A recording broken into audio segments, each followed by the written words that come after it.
Storytellers. This meeting is being recorded. Yes, this meeting is being recorded, and I welcome you all to the 109th meeting of Toastmasters Clever Storytellers. Let's have a round of applause for all of us.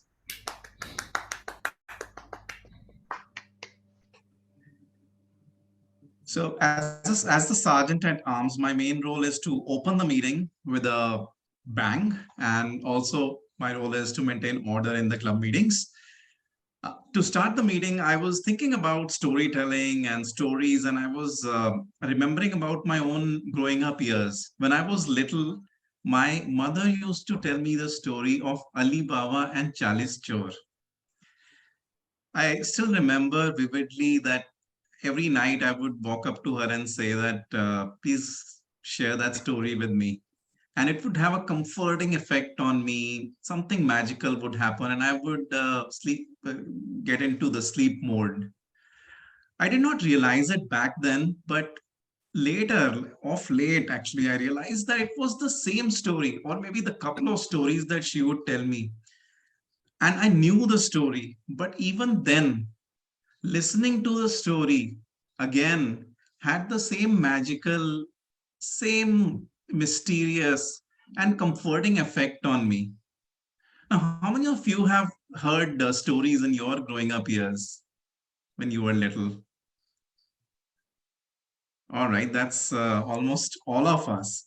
And have you had times when you would listen to the same story and you still had that beautiful effect? How many of you had that kind of experience? Right, some of you did. Why do you think that happened? Why do you think the same story, you know everything, you know how it's going to unfold, but still you had the same effect? Maybe just think about it. I would love to hear your thoughts about it. Put it on the chat box. And I would, in the meanwhile, try to take a minute for our guests to register with us. And we'll come back to this point. So, our guests, I see Tanishk, Manav, I see Toastmasters Club of Dwarka. I'm sure the real name is something else, but you are new to our club meeting, I believe. So welcome to Toastmasters Club of Storytellers.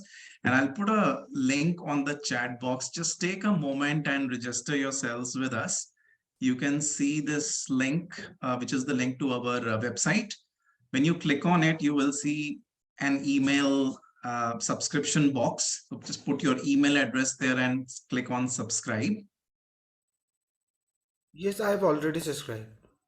All This is the right, second great. meeting. Yeah. Oh, that's great, Tanishk. Yes. I see a couple of more joiners. Manav, if you haven't already subscribed, then please do so. And you will also see the links to our social media sites, especially the one in the middle. And this is true for you as well, Tanishk. If you haven't already become a part of the WhatsApp channel, then you can become that. So you will never miss an update from us. Yes, sure. All right, great. Okay, so I'll come back to the question that I was asking before. Any thoughts?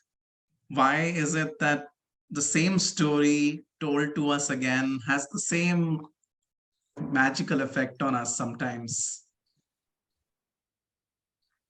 Arjun, you want to say something? Yeah, go ahead. Yeah, because each story it grows in the retell. Uh, It grows in the region. if it is a really good story, like there is a quote that says, if a movie is not worth watching twice, it is not worth watching once. And I have for the longest time I have been this kind of person. I cannot keep up to date with all the latest movies, and because I cannot, I cannot comprehend why anybody would waste 3 hours watching something that is like a use and throw kind of a piece of art. Mhm. So I totally get retelling because I am more of a rereader, rewatcher. Like I find it so hard to watch new stuff or discover new stuff unless it is Mhm. of a certain quality. So I totally understand why a good story you want to hear it hundreds of times so that you know every uh, facet of it is imprinted on your mind. Okay, great. Thanks, Arjun. So every time you listen to it, something new unfolds for you. Any other thoughts from anyone else? Yeah, Diptendu, please go ahead. So I think we enjoy rewatching or re-listening to stories because something about that story touched our heart in some deep manner, and we just want to revisit that feeling again and again and again. And I think it is the same with other things in our life. We want to eat, say, our favorite dish again and again, and we wouldn't be satisfied. Of course, we don't have any dearth of food, but we would still want to eat that favorite dish one more time, and we would want to watch that favorite movie, revisit that favorite web series over and over again, meet our favorite person over and over again. So I think by the same logic, I think now that you ask the question, to revisit and to get our heart touched in that way, we listen to such stories repeatedly. That's a great thought. Thanks, Diptendu. Ankan, you also have something to say? Yeah, for me, it's basically nostalgia. To remember those days, those times when we heard it first. Like, I'll not talk in context of story, but like Harry Potter. I first watched it when I was a little kid, and then just few months earlier, I repeated every part of it. Not that I didn't remember its story or something, that I enjoyed watching it much more, but rewatching it gave me that nostalgia, and it reminded me everything of my childhood days when it first came and when I first enjoyed it. So for nostalgia, maybe for me, it's that. Well, that's great. Thank you. Thank you, Ankan, for sharing that. So nostalgia, something that touches us, that we want to have that sense touched again and again, and something new unfolds every time we watch the movie. I was reading the reason behind this, and what I found out was that we love to listen to the stories again because of the way it is told. The storyteller comes into the picture here, right? How the story is told is what matters to us. And even though we know everything about the story, we would love to listen to it because it's less about the story itself and it's more about the storyteller. And that's what we do here at Toastmasters Club of Storytellers. We want to become better storytellers. We come here to hone our storytelling skills. So at Toastmasters Club of Storytellers, our club mission is to help hone our storytelling skills, and we do so by following the Toastmasters Club mission. Toastmasters Club mission is to provide a mutually supportive and positive learning environment in which every individual member has the opportunity to develop oral communication and leadership skills, which in turn foster self-confidence and personal growth. Before we get into the meeting completely, I have a few ground rules for all of us. Number one, sex, politics, and religion are sensitive topics, and therefore either refrain from these or handle them very delicately.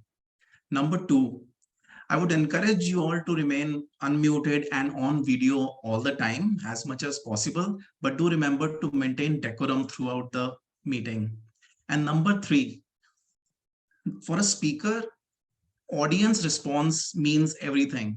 And for the audience to learn the most, it will happen when they are engaged. So please make sure that you are smiling, you are applauding, and you are participating as much as possible in the meeting. Now let me move ahead and invite our president for her opening address, Toastmaster Mehak Kapoor. She's a BCom honors student at Delhi University. She has recently been crowned the title of Senior Content Head at Commercio, which is the official college commerce society. Let's unmute ourselves and with a thunderous round of applause, welcome our president, Toastmaster Mehak Kapoor. Thank you so much, Saji Patan, for such a warm welcome. Greetings, dear members and guests. I welcome you all to the 109th meeting of Toastmasters Club of Storytellers. Due to some technical issues, I'm unable to switch on my video, but I'm waiting for the right time to, I think, switch on it. But no worries. I would like to start over the meeting by, first of all, inviting our guest on stage. and would request the guest to please introduce themselves in 1 or 2 lines. First, I would request potential Toastmaster Nishant to please come up on the stage and introduce himself to the members. Hello, good afternoon, everyone. Thank you for first of all, thank you for providing me the opportunity to join this meeting today. So my name is Nishant Garg. I belong to Kota, Rajasthan. I am a working professional in Kota itself, and I joined this club to enhance my communication and leadership skills. So that's why. Thank you so much, Nishant. We hope that you like the meeting today. Thank you so much for joining in. Next, I would like to invite on stage potential Toastmaster Manav to please introduce himself to the members.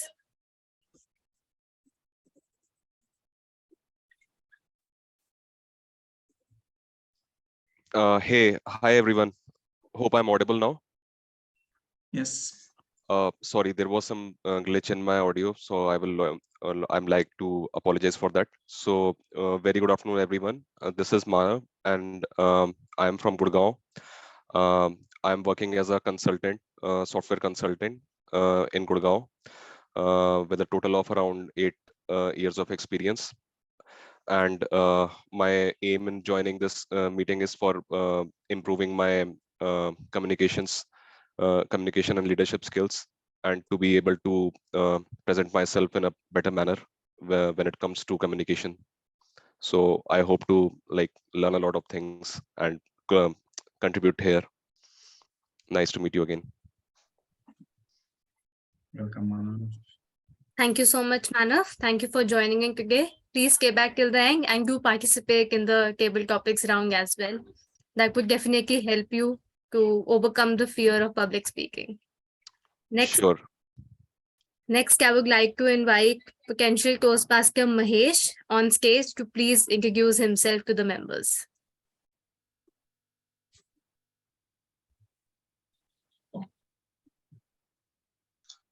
Hello, good evening, everyone. Good evening. Hello. Good evening. My name is Mahesh, and I just passed my BTech, searching for jobs, and I want to improve my communication and leadership skills. That's why I found your platform over Meetup. Someone suggested me. So today is my first day, and after the ending of the session, I will share my experience also. Am I audible? Yes. Yes. Thank you all. Thank you so much, Mahesh. And welcome to Toastmasters Club of Storytellers. I'm sure that you will definitely learn a lot about public speaking here. Next. Just a moment, madam. Can you brief me what exactly its agenda and how it works? Well, sure. Thank you so much for the question. Well, starting with, it is a community club where we will be having initially the first session goes on that there would be a teamer, that is Toastmaster of the Day, who would be the host of the meeting, acting as a host, would take over the whole of the meeting.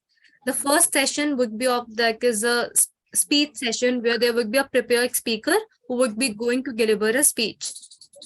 The second session that would be having in the meeting is the table topic session, where all the guests are welcome. They come up on the stage and they're given a particular topic. That is basically an impromptu speaking topic. You are given that on the spot and you have to deliver a speech for about 1 to 2 minutes on that particular topic. Okay. And the last session is about, that is the general evaluation session, where usually we have the evaluation of the whole meeting, where everything in the meeting is being evaluated and each and every person is being evaluated by the general evaluator. So this is the flow of the meeting, and towards the end, we get to know that how the meeting was being done, what were there were prepared speeches, and then there were the table topic sessions. This is the flow. So today you will witness the same flow, and I hope and I'm sure that you will be able to learn much more about it. Okay, thank you. Thank you. Next, I would like to invite on stage, there's someone by the name of Toastmasters Club of Dwarka. Please come up on the stage and I would like you to introduce yourself to the club members. Yeah, hello, good afternoon, everybody. My name is Neera. I'm from the Toastmasters Club of Dwarka. And the reason why I joined the club meeting is I like the title of the theme for the meeting. And I thought of just dropping in and experiencing how the other clubs are conducting their meetings. So that's the reason I'm here. Thank you so much, Meera, for joining in. And we really hope that you like the meeting. Next, I would like to invite potential Toastmaster Tanish to please introduce himself to the members. You are talking about me? Yes. Okay, so I'm not a Toastmaster. I'm a guest today. So hello everyone. I'm Tanish. I'm from Delhi. So in today's meeting, this is my second meeting with this club. So expecting to a good meeting today also, as it was the last time, and expecting to have a good day ahead. Thank you. Thank you so much, Tanish, for joining in. We hope that you like the meeting. So with this, we are done with the introduction of all the guests. And now I would like to make an announcement, that's a small announcement itself, that we are going to have our Division F international speech contest, and Toastmaster Mohit from our club is contesting at the division level. This will be on 19th of Feb 2023, and I would request each and everyone to please come and support Toastmaster Mohit, and further details I will send it on the WhatsApp. So this was the announcement, and recently we also launched our own newsletter of the club's newsletter. So at the end of the meeting, I will once again show the newsletter to everyone. That is, we will once again launch it with the articles. So for the newsletter, I just want to make one more announcement that keep sending your articles. 2 of the best articles will be selected and will be pasted in the newsletter. The newsletter will be monthly. That would now for month of February, it will be launched. And otherwise, all the recent happenings that we had from the club, we will showcase that as well in the newsletter. So keep on sending your articles. We will definitely have them in our newsletter. So this was it. Now I would like to welcome on stage our Toastmaster of the Day, Toastmaster Arjun, for his theme, Bro Science of Meditation. Please give a round of an applause for Toastmaster Arjun. Thank you for that warm introduction, Toastmaster Mahek. My interest in meditation has always been because it would help me in my studies. That is how we all start, because we all feel this. We all are taught subjects that we're not interested in college or school, and we think that improving our powers of concentration is what we need to work on. And so I always thought of meditation or concentration practices as some kind of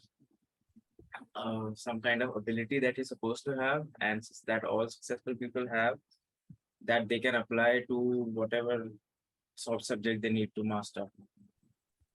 However, when I grew up and when I got some comfortable enough job or whatever, that desire fell away, because now why will I ever need to pay attention to something that I am not interested in? So I don't need that. So I don't need to. So I stopped doing it. And mind you, it was always a practice that was based on just practicing concentration itself. It didn't have any kind of breath work component to it. I was aware of it because of the popularity of Baba Ramdev, and everybody knew all the pranayam based exercises. But I always thought of it as, oh, okay, this is for people who are sick or who cannot do real exercise. I thought the best pranayam was running or exercising or breathing hard, doing anything that causes you to breathe hard, or smoking. Because even when you're smoking, you breathe deeply and take a moment. So I actually thought that they were all kind of the same thing. Yeah, like not too bright. So, anyways, my first introduction to concentration as a practice happened when I did two things in quick succession. When I first attended the inner engineering course by Isha Foundation, where they teach a sequence of breathing exercises only, and that's it. Like not nothing much. There's a lot of cult of personality worship in that group. Hello, am I audible? Yes. Oh, you are all frozen for me. Okay. Okay, so I was not comfortable with the cult of personality in that organization, but because that's just my nature, I'm pretty sure even if any historical great figure would have come, I would not be impressed by that. Just because I just don't have that gene which considers anybody as you know as God or whatever. I just don't have that, and other people have it, so it's fine. I'm pretty sure if Lord Krishna had come, like if I was around when he was there, I would not have considered him. So in any case, I did that course and then I went to a 10-day meditation retreat at Tushita in McLeodganj, and I practiced it there for some time. And I noticed that okay, why is it that just the simple act of controlling your breath or generating a certain frequency in your mind, certain sound or certain mantra in your mind, why is it leading to all these other changes? It does not make any sense. Like logically, it should not make any sense. But there was definitely some positive benefits to it. And it doesn't make any sense. So because it didn't make any sense, I was I was again like skeptical of it. I thought, okay, this is just some kind of placebo. They hypnotized me during the course, and that is why I think that's beneficial. However, later on, I encountered some more texts and encountered some more successful people who shared their own similar experiences with these kinds of practices. And now I'm beginning to appreciate that, yes, like let's not go too much with the science here because maybe it's not caught up yet. Let's just go with the bro science of real practitioners who do it and who reap the benefits of it, regardless of what the science says or doesn't say. So I will share my journey of understanding and getting out of my own head in the next sections. For now, we will go on with the meeting. A Toastmasters meeting is composed of 3 sections: the prepared speech section, the table topic section, and the evaluation section. To take us through the evaluators, we will have our general evaluator who will explain her role. Please welcome our general evaluator onto the stage. Toastmaster, general evaluator. Thank you. Thank you, Arjun, for this warm welcome. So here I am the general evaluator for today's meeting. First, I would like to mention the purpose of general evaluator. General evaluator is the evaluator, is the person who is observing each and every small and big point of the meeting. So for this, I am here. I will observe all points, and at the end of the meeting, I will give and present my report. But I cannot do this all big work. I have a team, and the team is my tag team. T stands for timer, A stands for grammarian, A stands for accounter, and G stands for grammarian. So, for tag team, I would like to invite Toastmaster Mohit, who is our timer of the day, today's meeting. Thank you. Thank you, Toastmaster Gaurav, for that warm welcome. Hi, I'll be playing the role of the timer in today's meeting. For my role, there are in the 3 things that happen in the meeting. Like first thing is the prepared speech. Generally, the time allotted for a prepared speech is 5 to 7 minutes. However, today is a special project that our speaker, Toastmaster Mehak, is going to deliver. So her timing is 10 to 15 minutes. At the end of 10 minutes, I will show the green signal.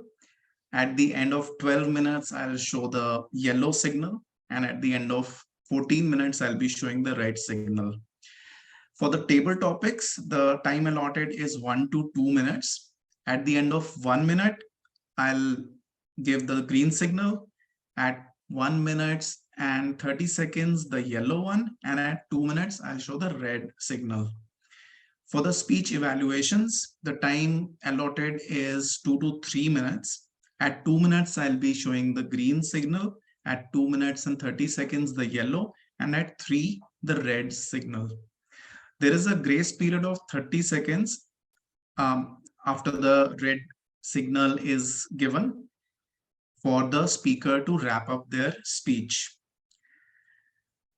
I hope everybody in today's meeting strives to be within the allotted time, and I will get back with my report towards the end of the meeting. Thank you, and I will hand it over to the General Evaluator, Toastmaster Gaurav. Thank you. Thank you, Mohit, for this elaborative explanation of the timer. I would like to add one more thing. In case a speaker or a participant or a role player is taking much more time after the grace period, then in that case, he or she, as the case may be, is disqualified. Means he or she is not eligible for the voting. So I would like to meeting the proceed further, and I would like to invite Toastmaster Diptendu as the R counter. Toastmaster Diptendu. Thank you, Mr. General Evaluator, Toastmaster Gaurav. I'll name a few names in front of you. Elon Musk, who has heard of him? Eccentric billionaire with companies like SpaceX, PayPal, Tesla to his credit. But listen to his keynote speeches. I don't find him to be a good public speaker because he uses many ahs and ums during his speech. Now, Elon Musk can afford it. We certainly cannot because we don't have as much money or power or influence as he has. So we have to strive for fluency in our speech.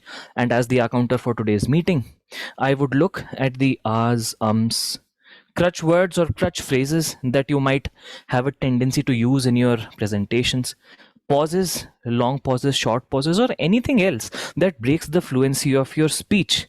I'll try to note it down and share it with you during the evaluation section of the meeting, hoping that it'll help you improve your presentation and your public speaking skills. Just think about Narendra Modi. Narendra Modi is considered to be a good orator. So as a good orator, his message is powerful. But the same man, at times when put in a spot or put in an impromptu situation, can fumble or may not be as fluent as he is in a prepared speech. So the same person, say Narendra Modi, can sound good and impactful and can sound not so convincing if there are ahs and ums in his speech as well. So this just goes to show how important it is to be fluent in our speech. And that's what our goal is, to become fluent speakers. So I hand the stage back to Toastmaster Gaurav.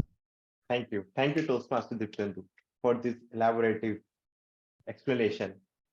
For after the knowledge, after the aware of the ums, we are going to go for next role, who is grammarian. Grammarian is taking care of our grammatical errors and is responsible for the correction of the same. I would like to invite Toastmaster Ankan as the grammarian. Toastmaster Ankan. Thank you, sir, General Evaluator and Toastmaster Gaurav. I'll be playing role of a grammarian, and it's my responsibility to pay close attention to every speaker. I'll be taking note of any improper use of language or any outstanding use of language, words, sayings, thoughts, or quotations. And as a grammarian, it will be my responsibility to introduce word of the day. So today's word of the day is maiden. I had already posted it. To make someone very angry. An example of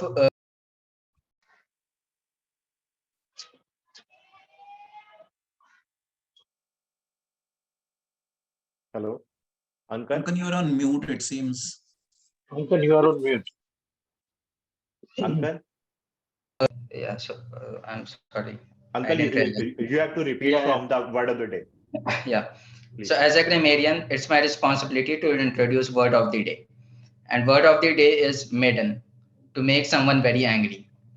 An example of using the word is, this is ridiculous. She told him, maddened by his reaction. So each speaker is encouraged to use word of the day, and I'll be giving my grammarian report at the end when called upon, as well as I'll be giving report on the usage of the word of the day. Thank you very much. Thank you. Thank you, Ankan. Four, I would like to add one more thing. While a person is using word of the day, we will as a gesture of appreciation showing our thumb so that he or she can motivate and use as much as word as he can. So I further at the end, there is one more role, which is of active listener. Active listener is a person who is attentively hearing plus understand the meeting, whole of the meeting, and at the end of the day, he or she can ask some questions with the audience while giving our evaluation session. So I would like to request any existing member or Toastmaster Neera so that she can take the role of active listener. Neera, can you take the role? I think it is not audible for Neera. So any one of the existing member can take the role of active listener. It is very interesting role. It is really that role which helped all of you because of you. It's a noble cause. I can take up that role. Okay. Thank you, Toastmaster Arjun, for taking this role on this board. So after this role of active listener, who is Toastmaster Arjun, I will give the report at the end of the meeting. I think it was Toastmaster Ankan. I'm sorry to interrupt. Sorry, Even though I sorry. can take it, but I think it was Toastmaster Ankan who volunteered. Toastmaster Ankan, no issues. Yeah, I Sorry. turned on my video at the same time. Okay, apologies. Toastmaster Ankan, who is playing the role of active listener. So proceed further. I am the general evaluator and will give the report at the end of the all meeting. And I would request the tech master that before giving my report, I request that the polls can be given so that it can be fair and without any interest. And it is the interest for all. So proceed further. I would like to hand over the stage to TMOD, Toastmaster Arjun. Thank you. Thank you, General Evaluator Gaurav. Having had some personal experience with the effect of breathing practices, breathwork, and some basic meditation on basic what they call shamatha in Buddhist traditions. There are two basic forms of meditation that they start you off with. One is the shamatha and one is the vipassana. In shamatha, you just try to focus on your breath and hold it for as long as possible. In vipassana, you try to monitor your thoughts and it's a more subtle form of shamatha. And my real appreciation for this whole art or this whole field opened up when I read this amazing book called Mastering the Core Teachings of the Buddha, MCTB for short. Its subtitle says that it is an unusually hardcore dharma book. So the author is a practicing neurosurgeon or neurologist or one of those things, Daniel Ingram. And he has been practicing on retreats for 20, 30 years at this point. And he just wrote this book, and I came across the review of this book in a popular blog called Slate Star Codex. And the book review just once it got in there, it just never left me. There are something that you read in life where it just seems as though it was just meant for you, or it just like sticks. Like you read thousands of things every day, but this one post I kept going back to again and again. The book basically talks about how the Buddhists took all the mysticism and all the divinity out of meditation practice, and they reduced it to a prescribed program, like how you have, like for example, you go to like how modern day powerlifting is very popular in the modern day, or running, even running for a marathon is very popular. So like you have a running program, right? Like in the first 6 weeks, you have to build up your capillaries in your legs. So you run long distances for very slow speed so that you build up your resistance in your tendons and your joints, and you do one fast run per week or so. And then in the second 6 week block, you do something else, and then so on and so forth. You do it in a very sophisticated, planned out, programmed way, right? So that you minimize the risk of injury and you peak at the right time for the event. So there's a program, right? It could be a 6 month program, it could be a 3 month program, depending on whether you have been running for many years or so on. Even for powerlifting, it's like that. Like there is an intermediate stage, there's the beginner stage, intermediate, advanced, and the programs are different for every stage. Like you might manipulate volume and intensity. In the beginning, you focus more on lifting heavy because you're a new person and you don't really know what you're doing, so you go for heavy. Then once you got control of your muscles for a little bit, then you back off the weights and then you do volume like a bodybuilding style, and so on and so forth. So this textbook really just broke down each stage in the and these textbooks just really claim that enlightenment, or what they call it's not that it's just a state of mind. It's called the jhana. Like a jhana is where you are able to do a shamata on a certain object for 90 minutes. If you are able to do that, then you have entered the first jhana, and there are 8 such jhanas. Jhana is the Pali word for dhyana, which Sanskrit it was dhyana. In Pali it is called jhana. And they just explain all these abilities you will gain the more you practice all these practices, and the more you attain these levels of beginner, intermediate, like exactly like in a running example or in a powerlifting example.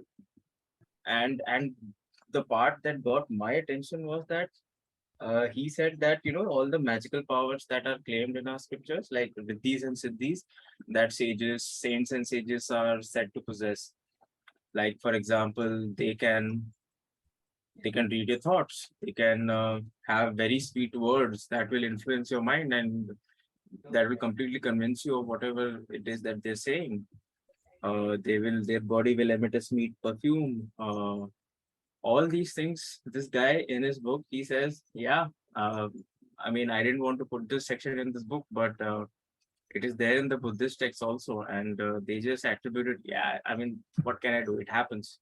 Like a practitioner's approach to it. Like even they don't understand without invoking God how to explain all these powers that you get, but they are very pragmatic about it. Yeah, it happens. Just ignore them and keep continuing. Otherwise, you will get distracted by them. That is their only influence. I was like very fascinated. Okay. So this book, Mastering the Core Teachings of the Buddha, I urge everybody to really look into it. With this, we go on to the next section of our meeting, the prepared speeches section. And today we have only one speaker, and that speaker is, of course, our president of the club, Toastmaster Mehak. And to evaluate her, we have the veteran Toastmaster Deep, who will read out our objective. Yes. Thank you, Toastmaster Arjun. So I am also donning the hat of a speech evaluator in today's meeting. Toastmaster Mehak is pursuing the path of presentation mastery. She is on level 4. That is amazing. And she will be delivering project 1 of level 4.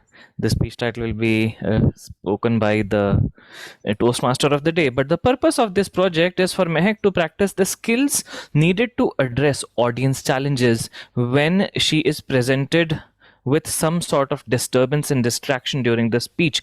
So Mehak will be delivering a 5 to 7 minute speech on any topic and practice responding to audience member disruptions. It could be one or more than one disruptions. The speech may be new or something that she has already spoken about. Evaluation will be based on her ability to address and diffuse challenges presented by audience members, and the behavior that the speaker exudes, that Mehak exudes during the speech, has to be respectful towards the audience, at the same time, of course, keeping a control on the speech and on the meeting. So this is what the project is. This is what the evaluation will be based on. Wishing Mehak the very best and handing the virtual stage back to Toastmaster Arjun. Thank you, Toastmaster Deeptendu. Toastmaster Mehak, can you do an audio check? Can you say today is a Sunday? Today is Sunday. Okay.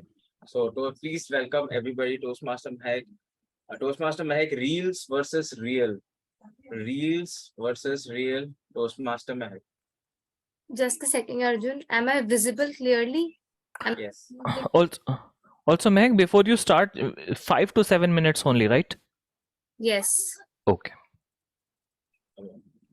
Toastmaster Mehak, reels versus real. Reels versus real, Toastmaster Mehak.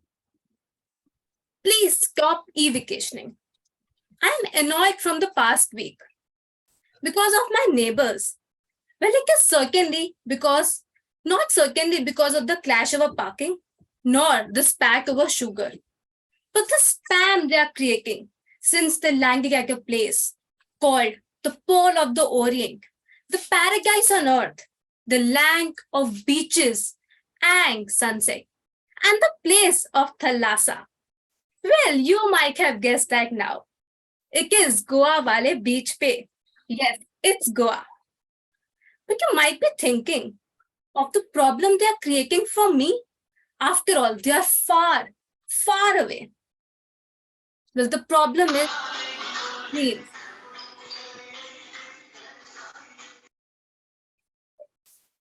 I would request everyone to please maintain the decorum because I'm currently dealing with a very, very difficult issue that I'm facing nowadays.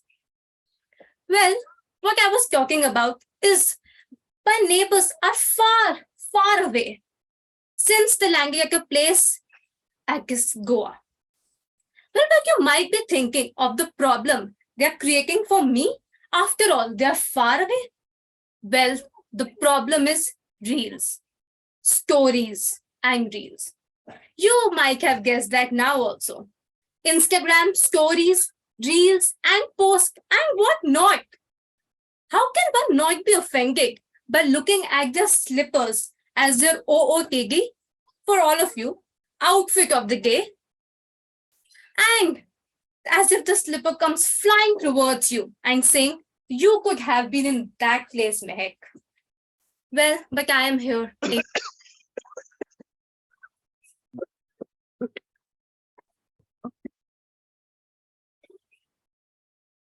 I would request everyone to please maintain silence because I am currently dealing with a very difficult issue.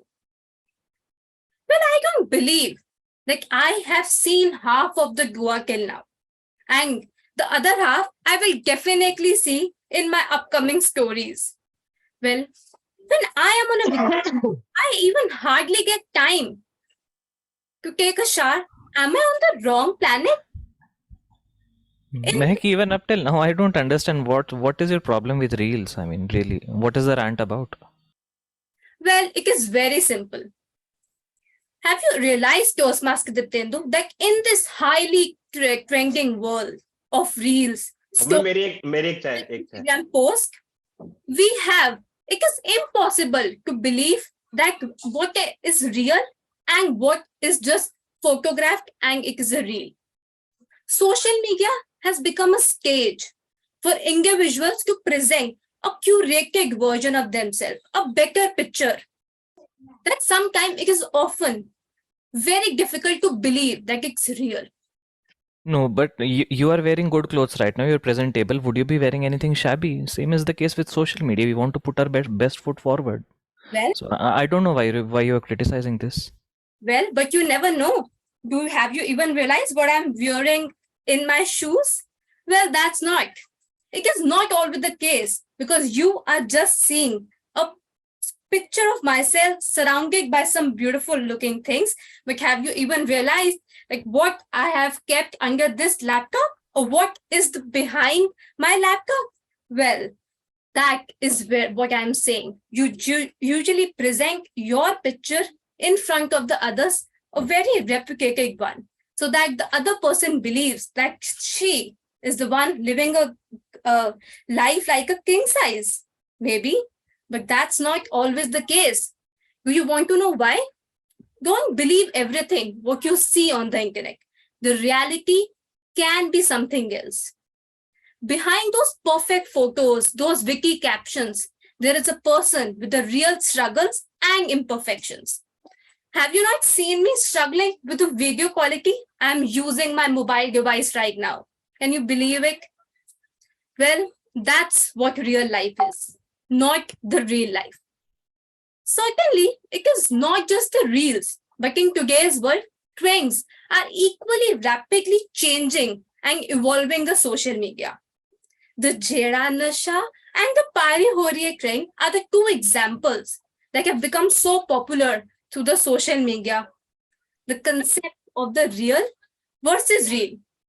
The debate goes on, where people are usually just portraying a better picture of themselves. They don't believe what is actually true and not. So it's a reminder that people should not compare their real life with the other one's perfect online presence. The debate does not stop here. It still goes on. अम्मा movie नहीं देख रहा मैं meeting attend कर रहा हूँ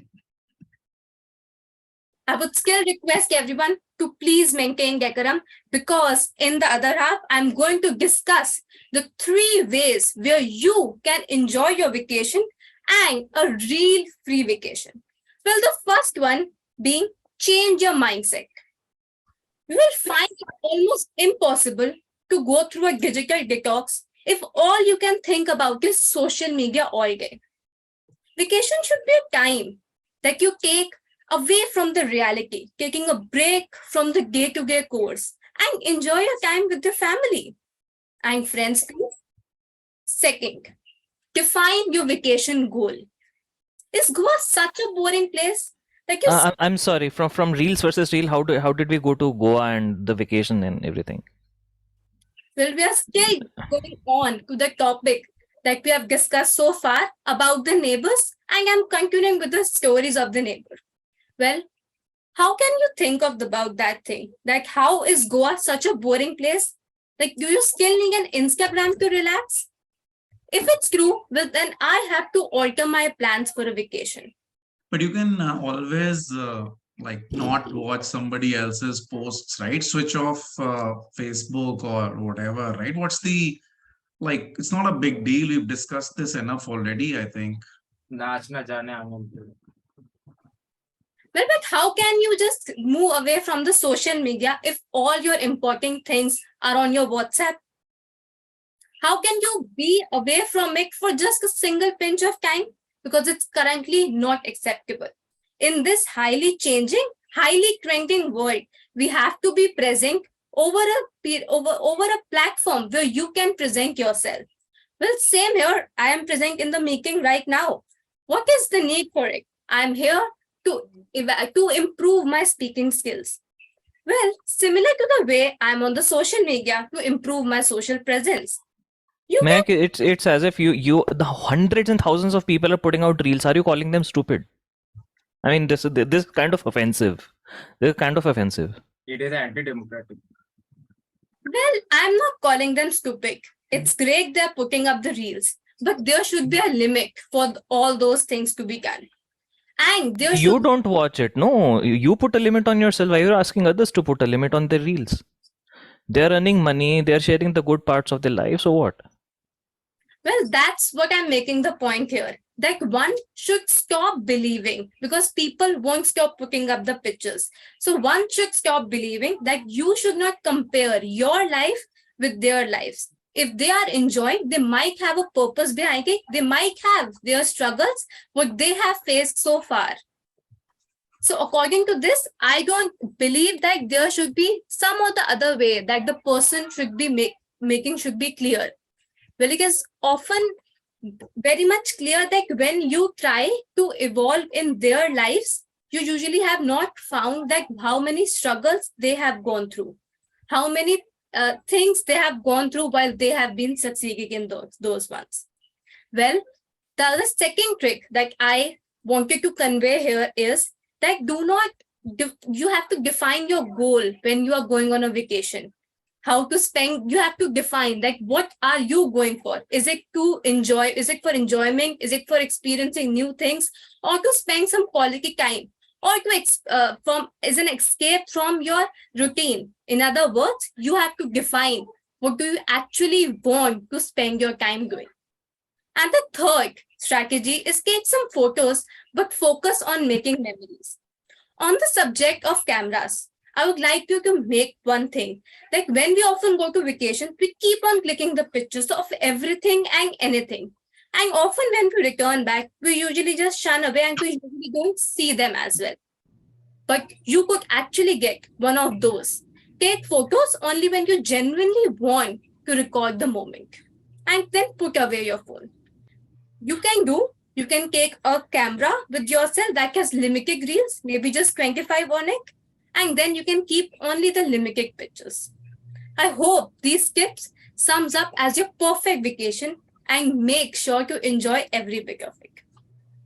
In this world of Instagram, everything is perfect, from the lightning to the captions. The Instagram reel is a highlight reel of our life, showcasing the best moments of the people, glamorous part. But when it comes to real life, it is usually not the case, and it is not always the perfect picture. For example, an Instagram reel might show someone effortlessly cooking a meal, while in reality, the meal might have burnt thrice. Or, on the contrary, maybe executing a dance routine, a perfectly curated dance routine, but they were stumbling over their own feet initial stage. The point is, our real life stories are just as important and deserving as the Instagram reels. So let's embrace the moments of our life, the flaws and the unscripted moments that we have enjoyed. After all, that's where the real magic happens. Want to know the real struggles of my neighbors that they faced? Well, they have a 12 hours flight delay. They were detained at an island for almost 24 hours. And on the top of that, they also faced some health issues. Well, now if this is not real, then I don't know what is it. Current status, they're enjoying at Baga Beach. Well, please save me from these Instagram reels because now they're going to an international trip, Bali. Thank you. Toastmaster of the day. Oh, that was an experience. Is all I can say. That was an experience. I don't know what else to say. Nobody told me what kind of speech it was, not what kind of project it was. I wanted to be in on this project. Anyway, now for the next section, our table topic section, which will be conducted by Toastmaster Deeptendu. Toastmaster Deeptendu,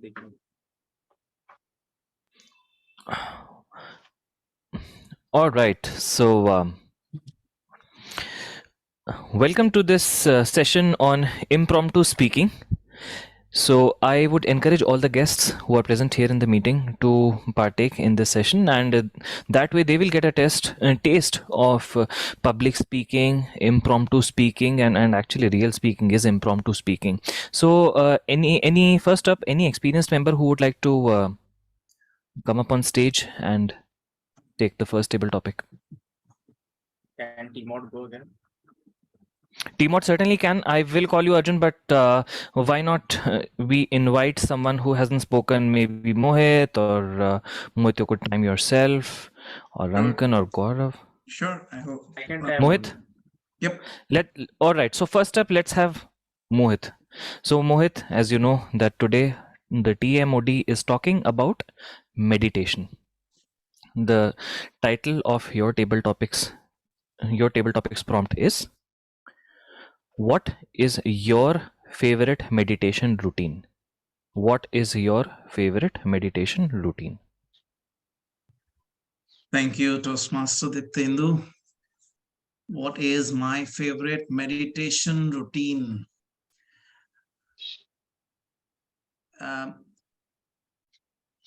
I think I've been the kind of person who never bothered too much about meditation and the routine for the most part of my life. However, of late, I think the last few years have been sort of transformational for me. Uh, my favorite part of the process is getting up early in the morning. I have seen the power of getting up early in the morning and the effect that it has on the rest of the day.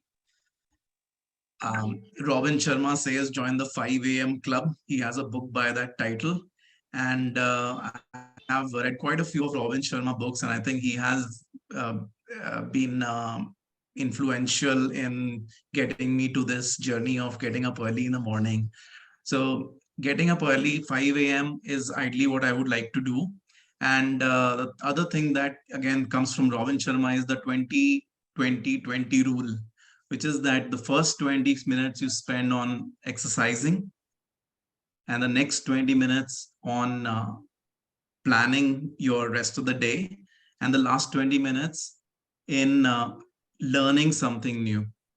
So if you start your day in this manner, and which I've been doing for the last 3-4 years now, as much as I can, I do miss sometimes, but whenever I follow this process, I have seen that my days have turned out to be beautiful days. That's a little routine, and that's the 20 minutes that I spend in meditation as well. That's how it goes for me. Thank you. Pass it back to you, Tatendu. Thank you so much, Toastmaster Mohit. That was wonderful, and thanks to Arjun for timing Mohit. So, and I would now like to invite a guest. Tanishq, would you like to take a topic? Yes, sure. Please. All right, Tanishq, the topic for you is how can meditation help in mending a broken heart? How can meditation help in mending a broken heart? Okay. So, okay, before I start, I would like to introduce myself. I am Danish. About the topic, how can meditation be helpful in mending a broken heart? So, first thing I want to tell, whatever I'm going to speak here is just fictional. Luckily, I never had a broken heart till now. I never had a heart broke. So, till now. But yeah, what all I have heard from my friends, so I can tell that. About the meditation, how can it help? Actually, meditation uh, helps us to be give the inner feeling, like the inner heals. It helps us to improve. The meditation helps us to improve our mental health also. So that's why I think meditation can help not only in the case of a healing of a healing of a broken heart, but also in other case also. Yep. About meditation, I think meditation is not only about like doing a proper meditation in the morning or evening, as it is been said by the people to like do your yoga or a proper meditation. I think meditation has some different other forms also. If you are like listening to a good music where you and only music is there, so this is also one place time. I think meditation. For me also, I think when I go to a gym. So that a 45-minute session, if I attend a gym session, 45 minutes, that kind of like a meditation for me, because that's the time when I am with like with me just lifting up the weights or like doing exercises fast and fast, because at that time no other thoughts are coming in mind. So that's also a type kind of a meditation I feel. So yeah, thank you. Thank you so much, Tanishq, for taking that topic. Let us have another guest on the virtual stage. I can see that Mahesh has his camera on. Mahesh, would you like to take the next topic? Yes. Mahesh? Wait. Yes. Am I audible to? Yes, you're audible. So, Mahesh, the topic for you is meditation is the best medication. Meditation is the best medication. Meditation is best medication. Okay, thank you for the topic. Uh, See, it's my first time, so I will try. Meditation. Yeah, in like if you are struggling for something or like in your career or in your personal life, in that case, meditation can help. So you can say it is just like a medication because you can control your thoughts. You can like you can vacate yourself from everything which is like every thoughts which is making problem in your life. So in that sense, you can say meditation is works like a medication. That's it. Y- you can elaborate on your thoughts and take up a minute or two to speak. Please continue. Okay. Suppose if I'm working on some, like suppose I am a professional and in my office I'm struggling with something. Uh, so in that sense, in the morning, if I wake up early in the morning and if I will uh, think like without any other thoughts, then I can take up and I can solve those issues. And if in personal problems also I can solve. So in that case, it is working like medication only.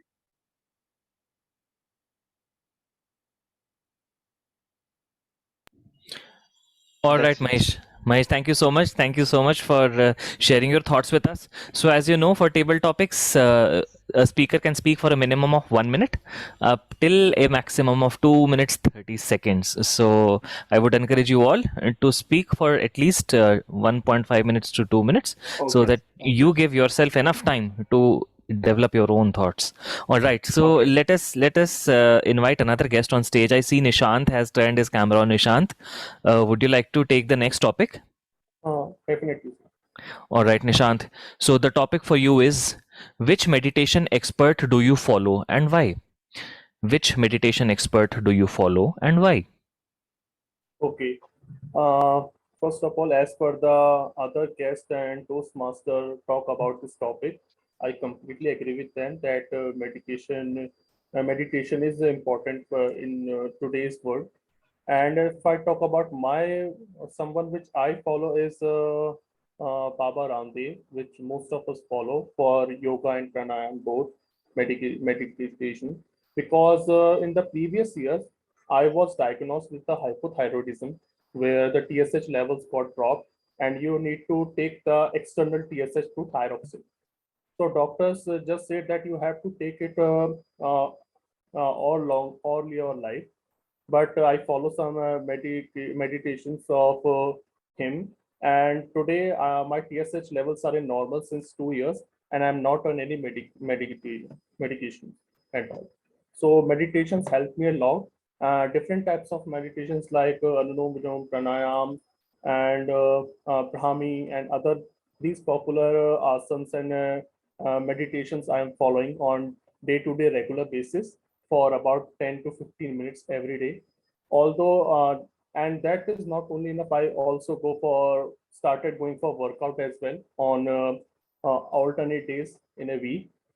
So yeah, and some products also, Ayurvedic products, which can help us to get the results faster for our medical issues, our previous chronic disease, and every other things as well.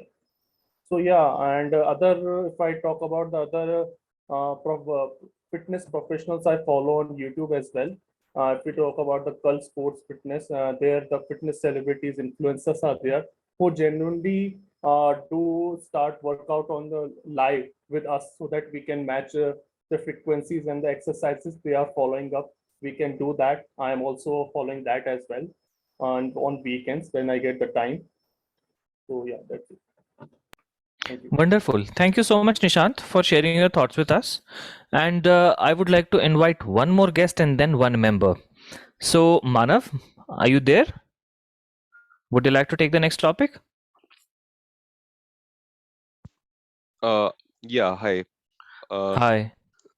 Sorry, I just want to request that for this time, I can just be a listener and I can take on the topics in the next meeting if it is fine. It's fine, but you are here. Just give us one more minute of yours and you'll be done. So why don't you just speak for the next 1 minute? It'll be fine. बस बोलने तो है और क्या करना है So, Manav, I am going to put you on spot and give you a table topic. The topic for you is describe your ideal meditation environment. The time is 1 minute to 2 minutes, and Mohit is the timer. You can look at his screen. So, the topic again, describe your ideal meditation environment. So hi everyone. I'm elated to uh, present this topic on an ideal environment for meditation. Meditation, the sole purpose of meditation is that you should be in an ideal state of mind. The highest point of concentration should be reached out when you are meditating. And for that, it is really important that we cannot deny the fact that our environment really plays a very good role in setting up our mental state for any particular activity. So when you are doing meditation, you should always take care that your environment, first of all, is clean. So there should be no doubt cleanliness around your topic, around your in your surroundings where you are meditating. Secondly, you should be seated on something which should be not neither too much comfortable nor very attracting to your senses. I would not say that you should be sitting on a bed, neither you should be sitting on a floor. You should be having some kind of comfortable mat for you to meditate. Thirdly, your surroundings should have fresh air, which is very important, which sets us to the point that you should try to meditate in the morning when the air is fresh. Thirdly, there should be an open environment if it is possible. So in an open environment, our mind is like proven to be working more in a more optimal manner in those environment.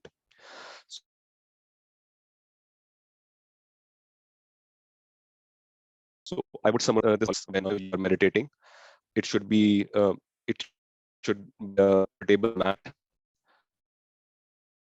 and an open environment and some noises. So this is it from my side. Thank Wonderful, you very Manav. much. You literally you nailed the table topic. You have reached the red timer card, and it was near perfect. Okay, Thank. thanks a All lot. right. So one more. Toastmaster Arjun. Okay. Okay. Yes, Arjun is here. So for Arjun, the table topic is what according to you can be a alternative to meditation. What according to you can be a viable alternative to meditation?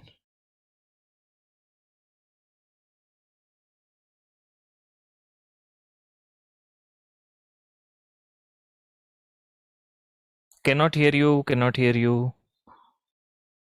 No, you're not audible. Are you has your Bluetooth, laptop Bluetooth got connected to some other device? Maybe. Hello, not audible yet? Now it's okay. Now it's Oh, okay. okay, okay. Okay, what was the topic? So the topic is what according to you can be a viable alternative to meditation? Okay. What according to me is a viable alternative to meditation depends on what you use meditation for.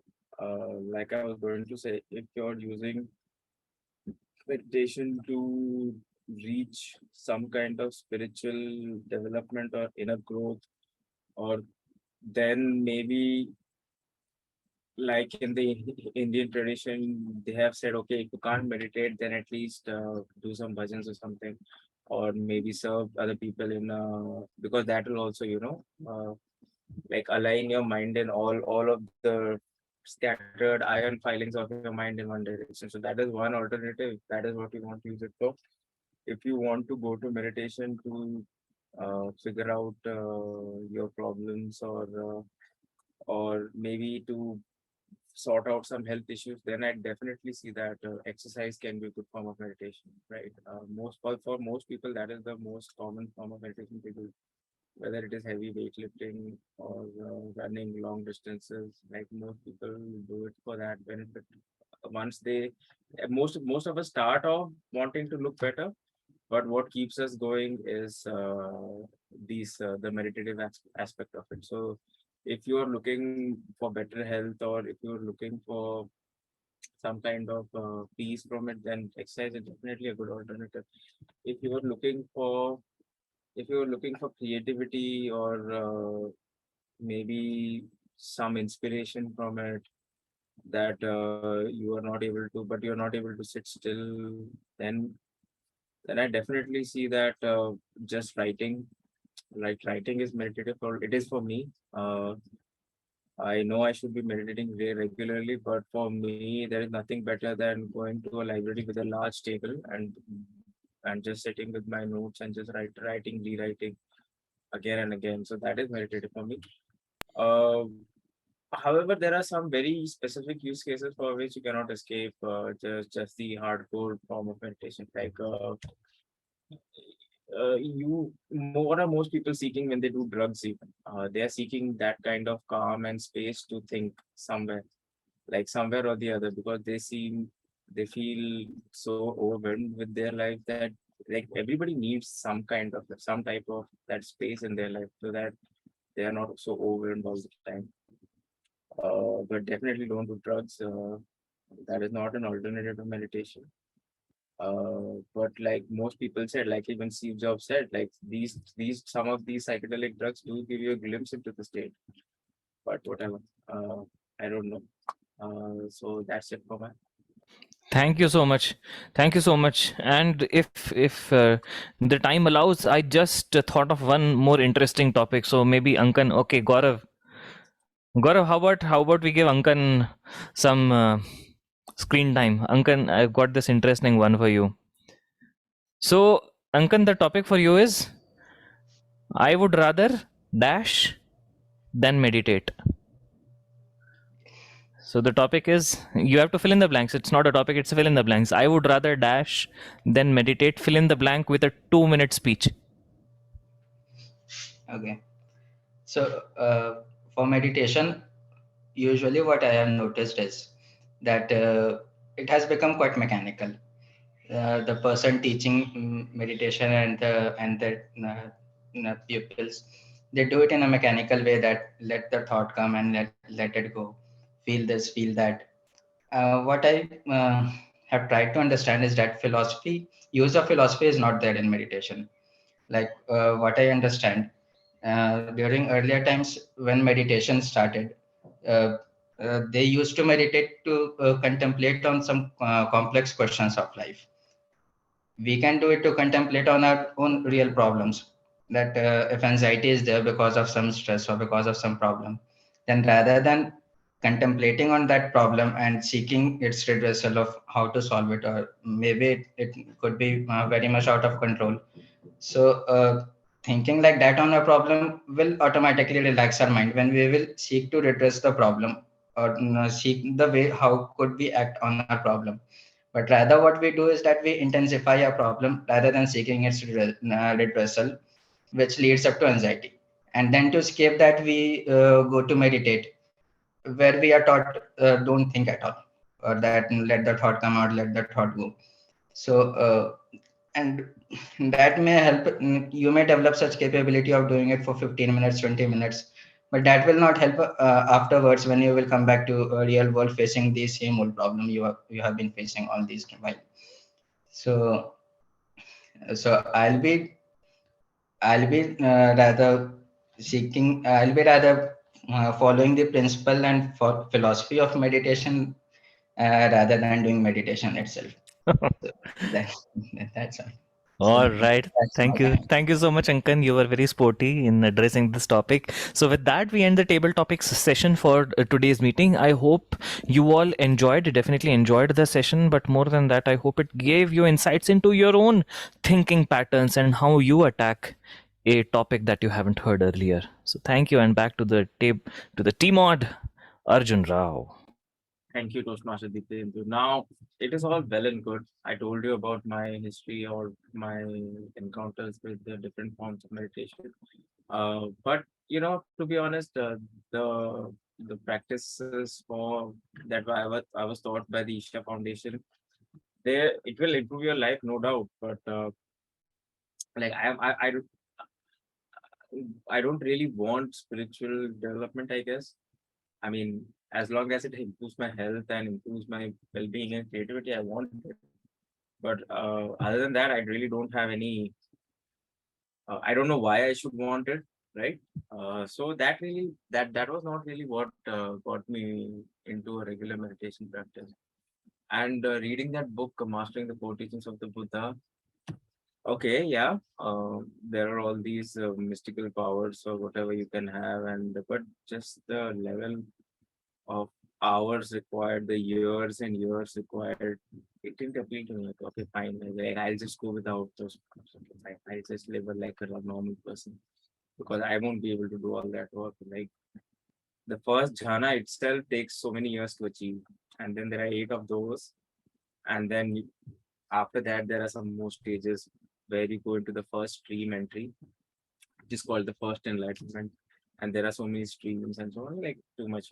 Just give me something now. That's when I came across the interviews of the richest, most highly, the actor with the most net worth. Yes, that's the way to put it. The actor with the most net worth in today's world. Shah Rukh is second on that list, but the first place is held by my favorite comedian, Jerry Seinfeld. And he just talks about meditation all the time, and he just talks about it in a way that I have not heard anybody else talk about. He practices something known as transcendental meditation, which is very simple. It is so simple, it is almost laughably absurdly simple. In that, you just sit. You don't do any breath work. You don't do anything. You are given this root syllable. It will be like a one monosyllable, one of those things that are we hear in those tantric mantras, the Om, Jim, Blim, something. It will be one of those syllables. And you just think the sound of the mantra in your head. Okay, you just think it. You don't say it. You don't chant it or anything. You just think it. And you do that for half an hour. And he just does it in his interviews, which are all freely available on YouTube. He just does it as a recharging. Like he talks about an issue that is very, very relevant to me. He talks about how his whole life is all about managing concentration fatigue. About how if you have applied yourself in the morning, by afternoon, you're pretty much done because you really are done, like you're short. And so how do you recharge your mind? Most people, including me, would go for coffee or a walk or something like that. But our main problem is that, like concentration fatigue. So he used it as that. He used TM, Transcendental Meditation, which is now sold for ridiculously expensive prices. You can just learn it from some Art of Living course. They call it Sahaj Samadhi meditation. It's just the same thing. It's taught for much cheaper. I recommend it. You just learn it. They'll give you a beat mantra order. Don't go for they charge at least $1,000 in the US for TM. It's a very simple practice. And so Jerry Seinfeld, I heard that he just practices it and it's like a charging thing. And like this charging mindset, like he talks about it as though, if your phone is discharged to 10% or 20% by the afternoon, you start feeling like, you cannot take on the day, right? Like how am I going to face the world with a phone that has only 20% charge? You start feeling like very insecure. And so he analyzes your mind also. Like by afternoon, if you put in the work in the morning, you also start feeling like, oh no, I have only like 10% or 20%.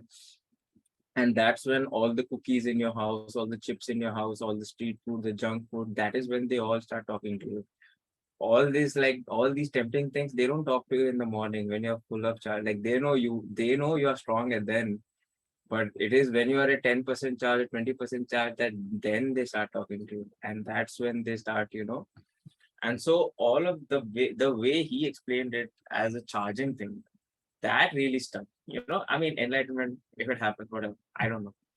But charging, everybody needs a charger for their mind, right? Like we need a charger for our mind. And so that is the approach. And so ever since I heard this, I practiced that. And every once in a while, when I'm feeling particularly good, I'll do the breath work that was taught to me by Isha Foundation or whatever. And for curiosity, I'll scroll through the Buddhist meditation forums or whatever. But the practice thing is the charging thing. Like the charging thing has stuck with me. Like that seems very practical and it is very useful for me. Whenever you feel tired, you just go sit somewhere, you just close your eyes. You don't need to do anything else. You don't need to start chanting Om or anything like that. You don't need to do any fancy breath work that will make you look. You just close your eyes, and people will generally leave you alone if they see that you have closed your eyes and you're sitting with an upright back. You do it for 20-25 minutes, and yeah, it does charge you. I don't know why it works, but it works. Just try it. It's like the analogy I like to give is how in Ayurveda we were told that you should eat this and that, but without any explanation of why. They were very bro sciencey about it. It just works. I don't like just do this. Okay, just do this. It works. And we were like, no. We will break down everything. We'll see how much magnesium is in this, how much potassium is in this, and how much carbohydrate, protein, fat, and all that. And now, after doing all this, I find that more and more I'm seeing that all these traditional ways of eating that not only our ancestors but throughout the world, like whatever area they were in, they had figured it out by bro science. They had figured it out by experience. Okay, this just works. Okay, and so I feel this is one of those things where those people were not dumb back then. These practices have continued for good reasons. And so we should take advantage of them, even though modern science can't explain why just chanting some kind of mantra in your head should should charge your mind. What is the explanation there? Like some default mode network, high frequency resonance. I don't know. So it's like this. Anyways, with that, we come back to our meeting, and that's it for my theme. Now we go on to the home stretch of our meeting with the evaluation section. For that, I would like to call upon the evaluator for today's meeting, the General Evaluator Toastmaster Gaurav. Thank you. Thank you, TMOD. So, evaluation. What is included in evaluation? While giving evaluation in our meeting, in today's meeting, in Toastmaster meeting, and in real life, what is required from the evaluator? It is just a sandwich. Sandwich. Here are two breads, and in the middle, it is a cheese or jam. The two breads are C and C, and the middle it is R. CRC. We have to follow CRC approach while giving evaluation. It is commendation, recommendation, and commendation. You have to appraise. You have to give positive points. You have to ask for improvements, and at the end, you have to close with positive points.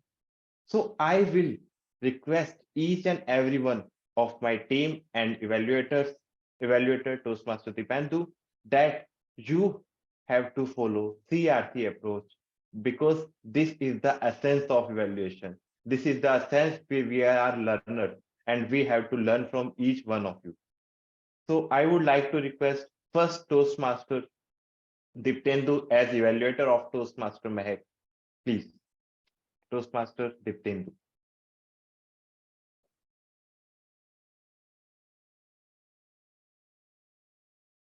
Toastmaster Diptendu? I think there may be some network issue. So we can call our tag team first and active listener, then we call Toastmaster Diptendu as the evaluator. So for tag team, I would like to request Toastmaster Mohit as timer to give their report and give recommendation for improvement. Thank you, Toastmaster Mohit. Thank you, Toastmaster Gaurav. So I would like to share my timer report. I'll start with the prepared speech, and I would like to share my screen if possible for that report. I hope it is visible to everyone. Yeah, it is visible. So our prepared speech today was done by Toastmaster Mehak. She completed the speech in 12 minutes and 10 seconds. I would like to clarify that even though the speech was supposed to be 5 to 7 minutes long, but since it was a special project, the time allowed for the speech to be within the limits was 10 to 15 minutes. So she does qualify from the project timing perspective. I would move on now to the table topics. For the table topics, the first speaker was Toastmaster Mohit, myself, and the topic was my meditation routine. I completed it in 1 minute 45 seconds. The next speaker was guest Tanishq. His topic was meditation for mending a broken heart. He completed it in 2 minutes and 31 seconds, slightly over the time limit. Mahesh was the next table topic speaker. Best meditation was the topic, and he completed it in 1 minute and 15 seconds. Next speaker was Nishant. Topic was meditation expert you follow. He completed it in exactly 2 minutes. Next speaker, Manav. Topic was my ideal meditation environment, and he completed it in 2 minutes and 10 seconds. Arjun, next speaker, his speech was alternative to meditation. He completed it in 3 minutes and 20 seconds. So definitely over the time limit.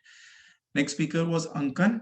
He completed his speech, which was I would rather dash than meditate in 1 minute and 50 seconds. So like we can see, most of us have done the speech within the allotted time. The maximum time limit allowed for table topic speech is 2 minutes and 30 seconds.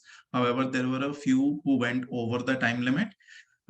So we need to keep that in consideration because time is of essence whenever we are trying to make a point and give a public speech. So something for us all to learn from today. That's all. I will come back again with the evaluator's timing once the evaluator has presented the report.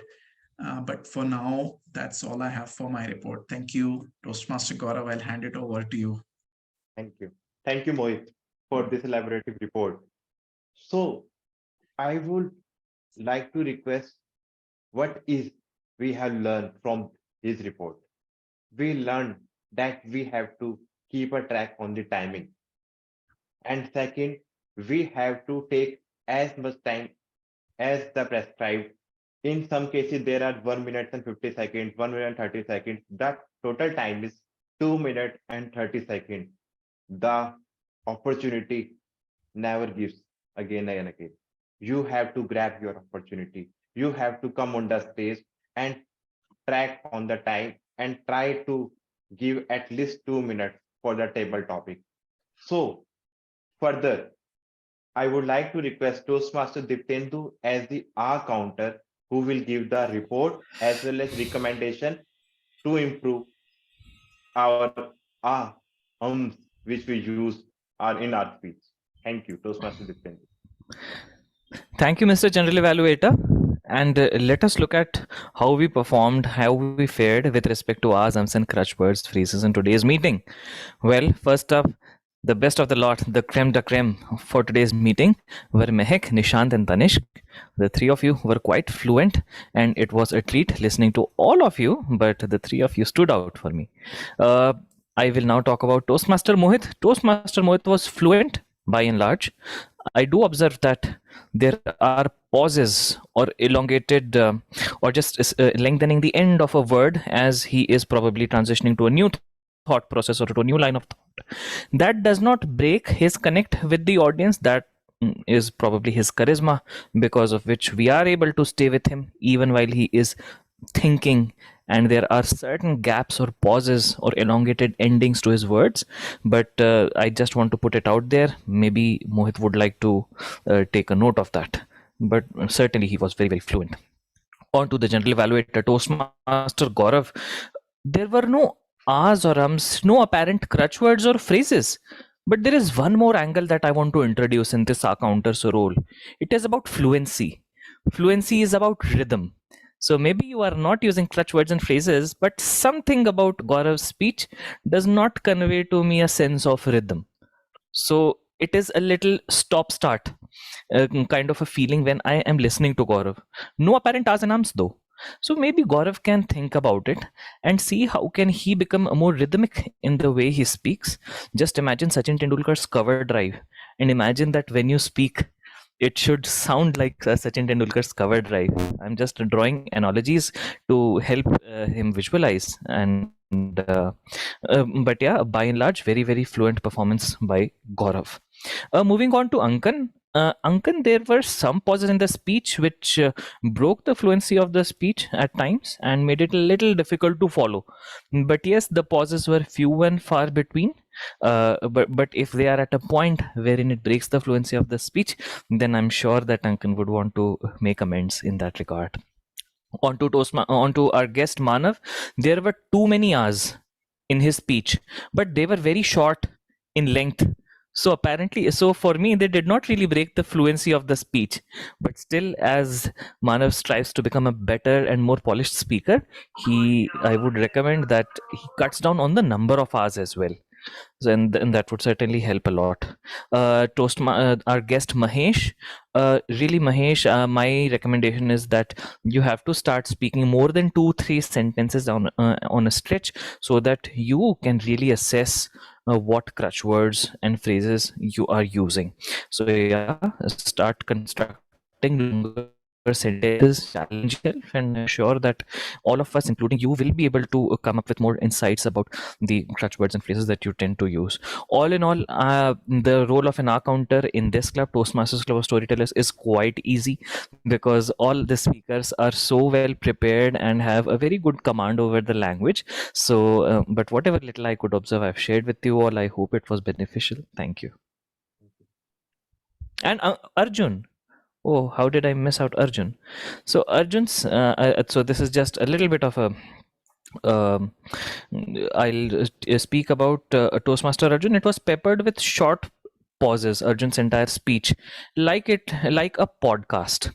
But in my opinion, TMOD is a more prepared role. It would help to balance the nonchalance with some tight sentence constructions. If I were to just listening to Arjun in a podcast, it would be completely fine because the thoughts and insights are of such high quality all the time. But yeah, when I'm looking at his face, it is a presentation, it is a public performance. So, a tighter sentence construction would really, I mean, add 4 moons to Arjun's. Thank you. Thank you, Toastmaster Diptendu. I think Toastmaster Diptendu is playing the role of G and I am the counter because the such type of elaboration for each speaker is recommendable. Thank you, Toastmaster Diptendu. So proceed further to our role. Grammarian, Toastmaster Ankan, I would like to request a brief report as well as recommendation for all of us. Thank you, Toastmaster. Thank you, General Evaluator, Toastmaster Gaurav. My grammarian report is ready. And as far as not so good users are concerned, I didn't find any in this meeting. One good word was used by Toastmaster Arjun, laughably absurd. I find it interesting because of the contrast of these two terms, because usually when absurdity comes in, we are expected to frown, but laughably absurd humanize the absurdity. Whether you use it positively or negatively, it just humanizes everything which is absurd. So that's why I liked it most. And about word of the day, it was maiden, which is to make someone angry. And it has quite maddened me that nobody has used it, which is laughably absurd as well. So that was my report on grammarian. Thank you very much. Thank you, Toastmaster Ankan, for the report. I would like to invite Toastmaster Ankan again